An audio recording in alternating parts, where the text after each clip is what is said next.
Burada sizin də reklamınız ola bilərdi. Statusu ilə işə girişi bu günləri hamamdan başlamağa qərara gəldim. Onsuz da hamam daimi şəkildə təmiz olmalıdır, amma həftədə bir dəfə demək olar ki, başdan ayağa şampunlanmalıdır.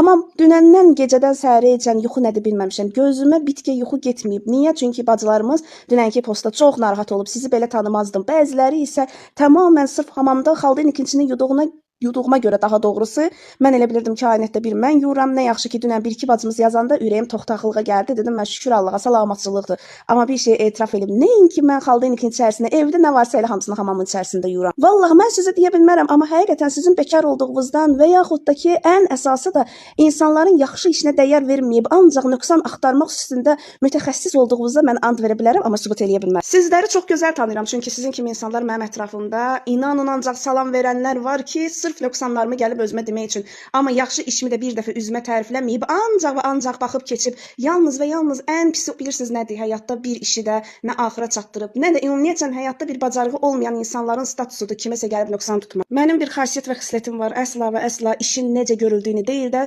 əsas odur ki, sonu necə bitdiyinə baxıram. Yəni ortalığa çıxardılan iş əsas odur ki, mükəmməl olsun. Necə olursa olsun, hər kəsin öz sistemi, hər kəsin bir yolu, hər kəsin bir qayda qanunu var. Hər zaman eviniz, eşiyiniz təmizlik içərisində olsun, özünüzdən müğayət olun. Allah'a emanet olun. Heç kəsə görə əsəbinizi qəti əsla pozmayın. Sabahki postlarda görüşənədək.